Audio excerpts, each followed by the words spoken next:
ان اللہ و ملائکتہ یصلون علی النبی یا ایھا الذین آمنوا صلوا علیہ وسلموا تسلیما صلو علی الحبیب الصلاۃ والسلام علیک یا سیدی یا رسول اللہ وعلی آلک و اصحابک یا سیدی یا حبیب اللہ الصلاۃ والسلام علیک یا سیدی یا نبی اللہ وعلی آلک و اصحابک یا سیدی یا نور اللہ سبحان ربک رب العزت عما یصفون وسلام علی المرسلین والحمد للہ رب العالمین والصلاۃ والسلام علی سید المرسلین اما بعد فاعوذ باللہ من الشیطان الرجیم بسم اللہ الرحمن الرحیم۔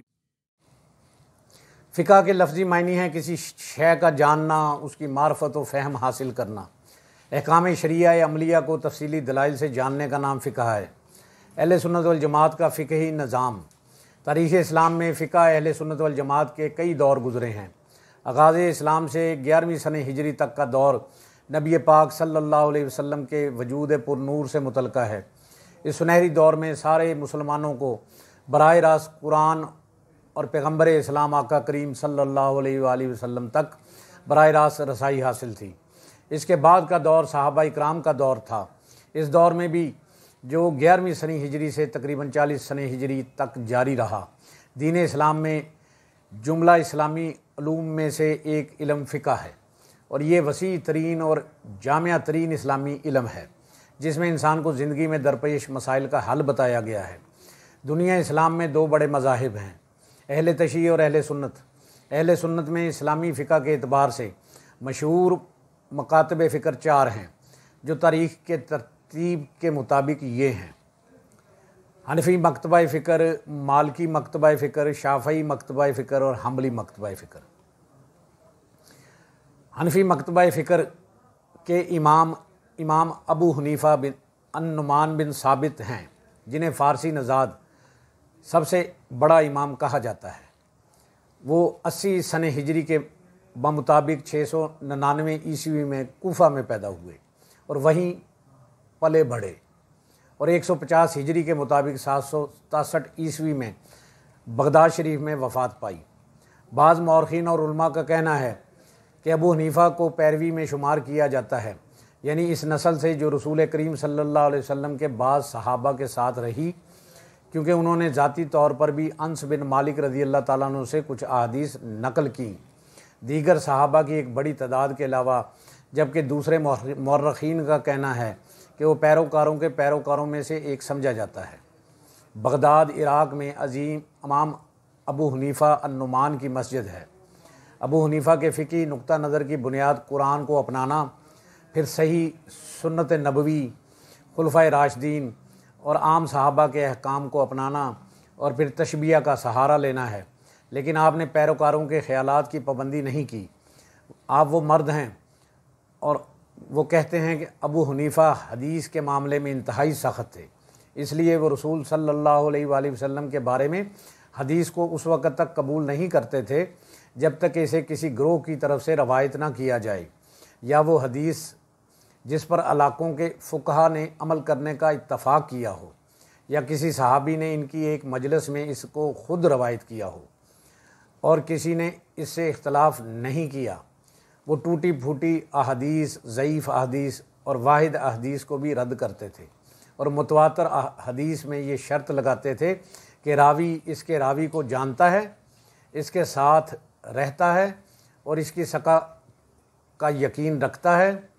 مجموعی طور پر ابو حنیفہ نے غیر معتبر حدیث پر تشبیہ کو ترجیح دی اور ایک دوسرے کے خلاف ناپی جانے والے مسائل کے درمیان مشترک سبب کو اخذ کرنے کے لیے رائے کے استعمال کو وسعت دی۔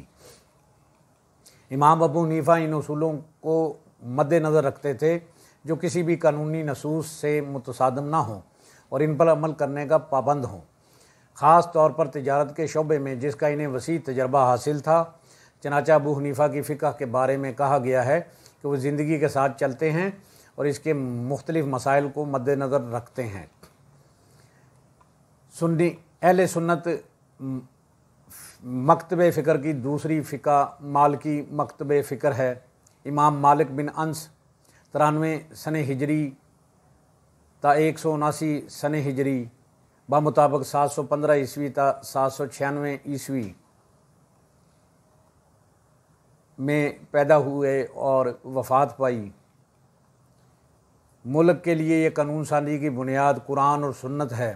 شہر میں بہت سے بولنے والے تھے اور وہ ایک دوسرے کو جانتے تھے، تاہم مالک نے تشبیہ کو رد نہیں کیا، یعنی ان سے ان کے مشابہات پر احکام وضع کرنا جن پر اہل مدینہ متفق تھے، اور خلفائے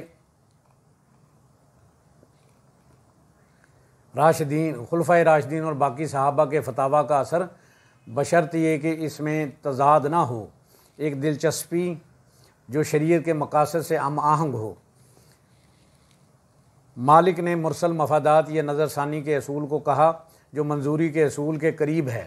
اس میں یہ بھی شرط ہے کہ مفادات شریعت کے مقاصد اور اصولوں سے ہم آہنگ ہیں۔ تجدید سے مراد ایک ایسے واقعے میں فیصلے کا نفاذ ہے جس میں کوئی متن یا اتفاق نہ ہو، ایک بھیجے گئے مفاد کو مد نظر رکھتے ہوئے جو اس کے اثبات اور تردید کی نشاندہی کرنے والے متن کے ذریعے محدود نہیں ہے، لہٰذا یہ اس طرح ایک متبادل ہے۔ قیاس اس صورت میں کہ مؤخر الذکر اس کے خلاف ماپا جانے والے اصل فیصلے کے کھو جانے کی وجہ سے ناممکن ہے، اور مالک نے اہل مدینہ کے کام کو ایک قانون سازی کی دلیل سمجھا جو خبر اور تشبیہ سے پہلے ہے، اور جب اس کے لیے کوئی مشکل پیش آتی تھی تو وہ اگنوسٹزم کی بات کرتے تھے تاکہ حرام چیزوں میں نہ پڑ جائیں۔ ان کی بے باکی نے اسے بعض اوقات حکام کے ساتھ جھڑپوں تک پہنچایا اور جھڑپوں تک پہنچانے پر مجبور کر دیا۔ خلیفہ ابو جعفر المنصور نے ان الفاظ کو اپنی خلافت پر حملہ سمجھا۔ انہوں نے یہ بھی کہا کہ عارضی شادی قانونی نہیں ہے، اس لیے بعض عباسی اس کے مخالف تھے۔ مالکی مکتب کے پیروکار اپنی نماز میں باقی اسلامی مکتبہ فکر کے پیروکاروں سے کھڑے ہونے اور ہاتھوں کی پوزیشن کے لحاظ سے مختلف ہیں۔ اہل سنت کا تیسرا مکتبہ فکر فقہ شافعی مکتبہ فکر ہے۔ اس کے بانی امام محمد بن ادریس الشافعی ہیں۔ وہ غزہ میں سن 150 ہجری میں پیدا ہوئے، 204 میں وفات پائی، بمطابق 766 عیسوی اور 820 عیسوی۔ وہ مدینہ میں امام مالک کے ساتھ رہے اور کتاب الموطا حفظ کر لی، اس لیے وہ بغداد میں ناصر الحدیث کے نام سے مشہور ہوئے۔ آپ نے عراق کے ائمہ مثلا امام الشیبانی کی بھی پیروی کی اور ان سے فقہ کی تعلیم حاصل کی۔ پھر آپ نے مصر کا سفر کیا اور وہاں ان کا عقیدہ پھیل گیا، اور وہ 2 مکاتب فکر مالک کے طور پر جانے جاتے تھے۔ شافعی کے نزدیک قانون سازی کی بنیاد قرآن و سنت ہے۔ حدیث کا متواتر ہونا ضروری نہیں، بلکہ وہ واحد لوگوں کی احادیث کو بھی قبول کر لیتے تھے، بشرط یہ کہ راوی سچے اور معتبر ہوں، جس طرح شافعی صحابہ اور اہل مدینہ کے اجماع کو قبول کرتے تھے، لیکن وہ تمام خطوں کے علماء کے اجماع کو ترجیح دیتے تھے، کیونکہ یہ ملک کے اتحاد اور مفاد کا زیادہ ضامن ہے، اور اس کو توسیع اتفاق رائے کہا جاتا ہے۔ پھر قیاس آتا ہے، پھر اجتہاد اگر قیاس پر مبنی ہو، لہٰذا الشافعی نے اس منظوری سے انکار کیا جو تشبیہ سے بالا تر ہے، اور اس وجہ سے موضوع عنصر سے متاثر ہے، بلکہ وہ منظوری کے مقابلے میں مشابہت کو ترجیح دیتا ہے، کیونکہ یہ اس کی اصل یا اجماع کی بنیاد پر پچھلے احکام کو اپنانے کی وجہ سے احکام کی قانونی حیثیت کی زیادہ ضمانت ہے۔ اصل کی طرف لوٹنا جائز انصاف کے حصول کے لیے زیادہ ہے۔ شافعی اپنی نماز کی شکل میں باقی فرقوں سے کچھ معاملات میں مختلف ہے، جیسے کھڑے ہونے اور رکوع کے وقت ہاتھوں کی پوزیشن اور شہادت کی انگلی کو اسلام تک اٹھائے رکھنا۔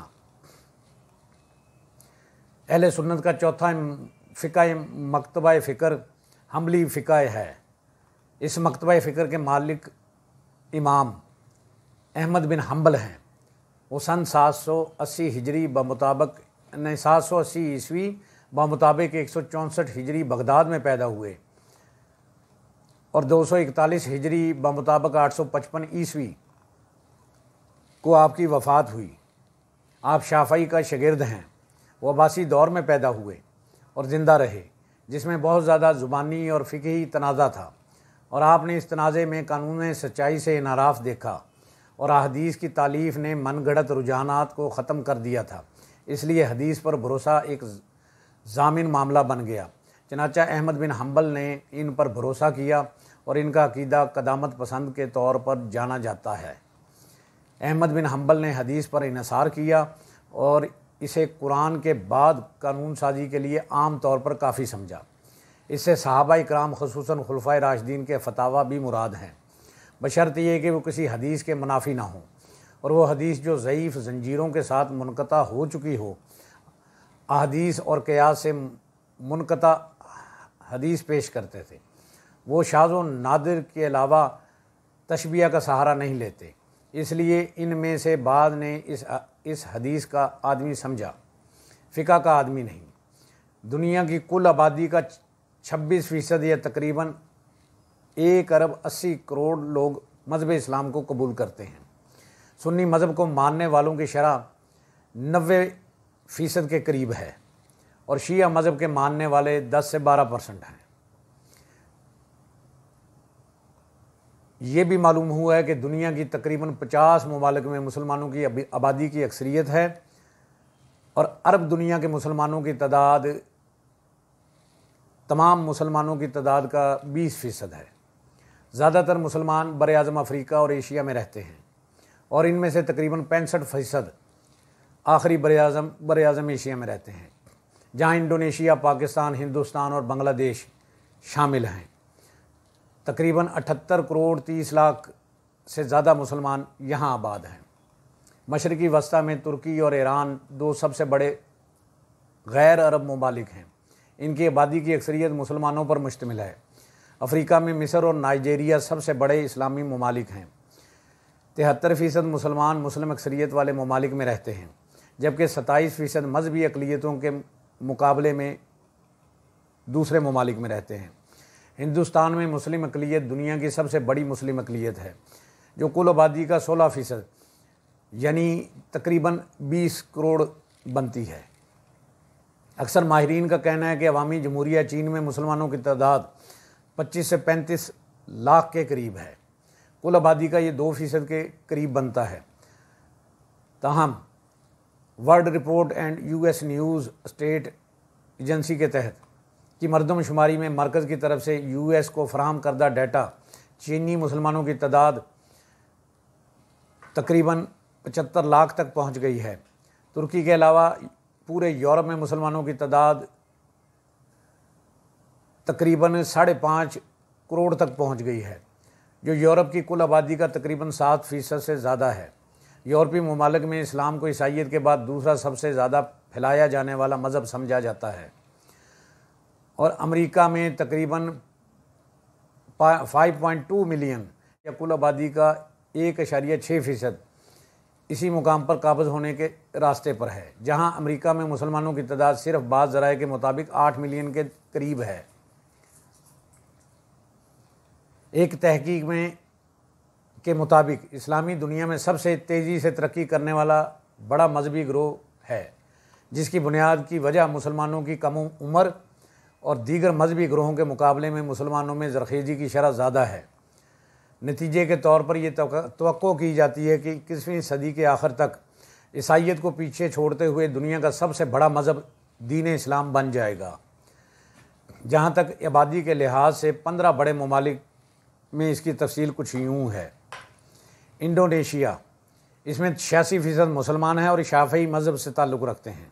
86% مسلمان ہیں، جس میں سے 90% جو ہیں وہ اہل سنت ہیں، جو شافعی مذہب کو فقہ کو اختیار کیے ہوئے ہیں۔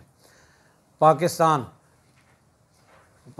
میں 97% تقریباً مسلمان ہیں، سرکاری مذہب سنی ہے اور حنفی فقہ رائج ہے۔ اس کے بعد بنگلہ دیش میں تقریباً 88% مسلمان ہیں، سنی مذہب رائج ہے اور حنفی فقہ کو فالو کیا جاتا ہے۔ نائجیریا 50% مسلمان ہیں، سنی مذہب ہے اور مالکی فقہ پر عمل کرتے ہیں۔ مصر تقریباً 90% مسلمان ہیں اور حنفی فقہ سنی مذہب ہے اور حنفی فقہ پر عمل کرتے ہیں۔ ترکی تقریباً 97% مسلمان ہیں، سنی مذہب ہے اور حنفی فقہ پر عمل کرتے ہیں۔ ایران میں تقریباً 98% مسلمان ہیں، اہل تشیع مذہب ہے اور جعفریہ فقہ جعفریہ پر عمل کرتے ہیں، جس کے بانی امام جعفر صادق ائمہ اہل بیت میں سے ہیں۔ سوڈان، اس میں 95% مسلمان ہیں، سنی مذہب ہے، سرکاری مذہب اور مالکی فقہ پر عمل کرتے ہیں۔ الجزائر میں 99% مسلمان ہیں، سنی مذہب ہے اور مالکی فقہ پر عمل کرتے ہیں۔ افغانستان میں تقریباً 99% مسلمان ہیں، سنی مذہب ہے اور حنفی فقہ پر عمل کرتے ہیں۔ مراکش 98% مسلمان ہے، سنی مذہب ہے اور مالکی فقہ پر عمل کرتے ہیں۔ عراق میں 97% مسلمان ہیں، جس میں سے زیادہ تعداد سنی مذہب کی ہے، لیکن اہل تشیع بھی آباد ہیں اور دونوں فقہ پہ عمل کرنے والے موجود ہیں، فقہ جعفریہ اور فقہ حنفی۔ ملائیشیا 60% مسلمان ہیں، سنی مذہب سرکاری ہے اور شافعی فقہ پر عمل کرتے ہیں۔ سعودی عرب 100% مسلمان ہیں، سنی مذہب سرکاری ہے اور حنبلی فقہ پر عمل کرتے ہیں۔ ازبکستان 88% مسلمان ہیں، سنی سرکاری مذہب ہے اور حنفی فقہ پر عمل کرتے ہیں۔ اللہ پاک سے دعا ہے جن سے وہ پیار کرتا ہے ہمیں ان کا ادب عطا کرے، اپنے نیک بندوں کی صحبت عطا فرمائے، ہمیں بادب بعمل عاشق رسول بنائے۔ اللہ کریم ہمیں راہ حق پر چلنے کی، حق بات کہنے کی، سننے کی اور اس پر عمل کرنے کی توفیق عطا فرمائے۔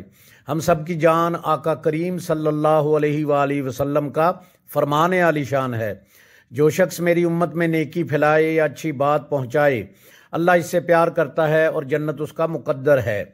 گناہ گار ہیں، بدکار ہیں، سیاہ کار ہیں میرے مولا، جو بھی ہیں تیرے محبوب کی امت میں سے ہیں۔ یا الہی کر کرم کروا کرم، دونوں جہاں میں رکھ شرم۔ جس کسی نے بھی دعا کے واسطے یا رب کہا، کر دے پوری آرزو ہر بے کس و مجبور کی۔ جس کسی نے بھی دعا کے واسطے یا رب کہا، کر دے پوری آرزو ہر بے کس و مجبور کی۔ آمین بجاہ نبی الکریم الامین، وآخر دعواہم ان الحمد للہ رب العالمین۔